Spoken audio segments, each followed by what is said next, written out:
Eh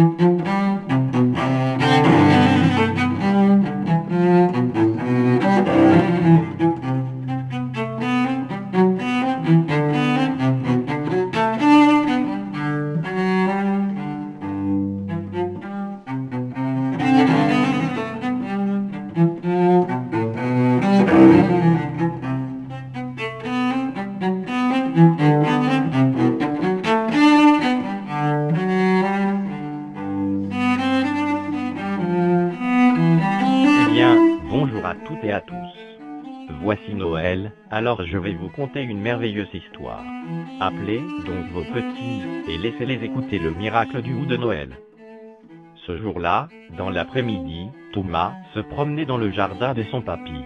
Il n'y venait pas souvent, car ses parents habitaient dans une autre ville.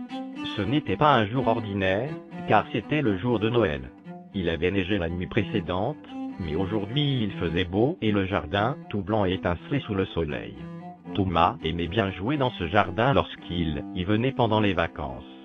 Et c'était encore plus amusant dans la neige malgré le froid. Thomas s'amusait à secouer les branches des arbustes pour faire neiger dessous. Mais soudain, il s'arrêta extrêmement surpris. Un grand arbuste enneigé semblait s'agiter tout seul. La neige tombait de ses branches, mais on ne voyait personne les toucher.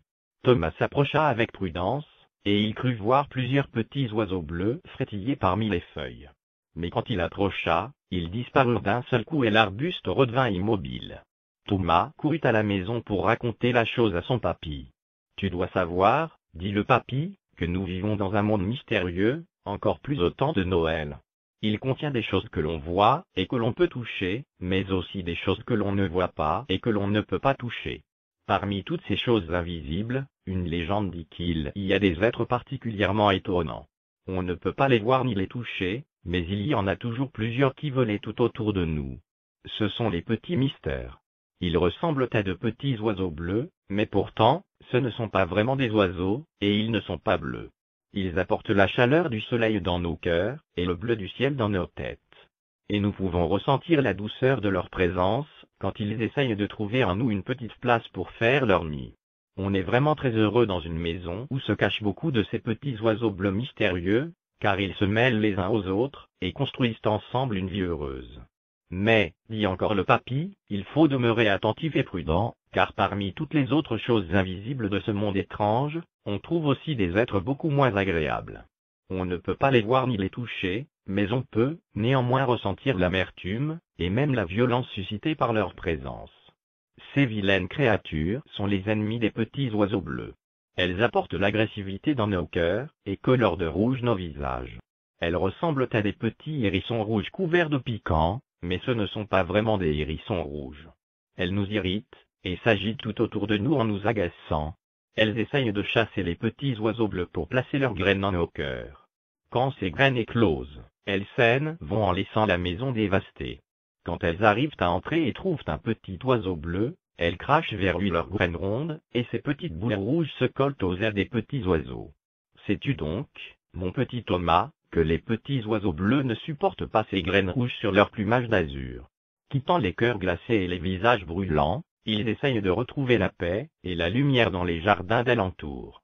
Cependant, au temps de Noël, il arrive qu'ils trouvent, comme toi, un petit arbre magique aux feuilles dures couvertes de piquants comme les hérissons. Ce hou est magique. Dans ses feuilles vertes, il porte des petites graines rouges, même dans la froideur de l'hiver. Et les petits oiseaux désolés se posent dans les branches de l'arbuste merveilleux. Ils s'agitent et frétillent dans les feuilles raides pour que les graines de hérisson restent piquées dans les épines. Les ailes se nettoient et les petits oiseaux sont libérés. De nouveau revêtus de leur bleu invisible et immaculé, ils essayent alors de revenir dans les tristes maisons des hommes. C'est ainsi qu'à Noël, avec le miracle du hou, ils peuvent parfois retrouver le chemin de leur cœur. « Papy, dit Thomas, je ne comprends pas. Dis-moi ce que sont ces petits oiseaux et ces hérissons. » Le papy sourit et dit: « Les petits oiseaux bleus qui apportent la chaleur du soleil dans nos cœurs, et le bleu du ciel dans nos têtes, ce sont les petits bonheurs quotidiens. Les vilains ennemis qui colorent de rouge nos visages, et apportent l'agressivité dans nos cœurs, ce sont les odieuses petites colères. Vois-tu, Thomas, le temps des rouges fruits du hou est aussi celui du retour des petits bonheurs dans le cœur des hommes. C'est le miracle de Noël. » Tu crois que ce n'est qu'un conte. Mais tu as déjà perçu les invisibles présences, douces ou amères, des petits bonheurs bleus ou des rouges colères. Tu as senti la chaleur de leur amour, ou le souffle de leur violence. Peut-être qu'aujourd'hui même, un petit bonheur perdu a laissé les graines rouges de ta colère sur les épines de ton propre jardin secret. En ce jour de joie, peut-être qu'ici, en cet instant, il tente d'entrer dans ton petit cœur. Bonne réflexion à toutes et à tous. Prenez bien le temps de leur expliquer ce qu'ils n'ont pas bien compris. Bon, moi je rentre chez moi, bonsoir.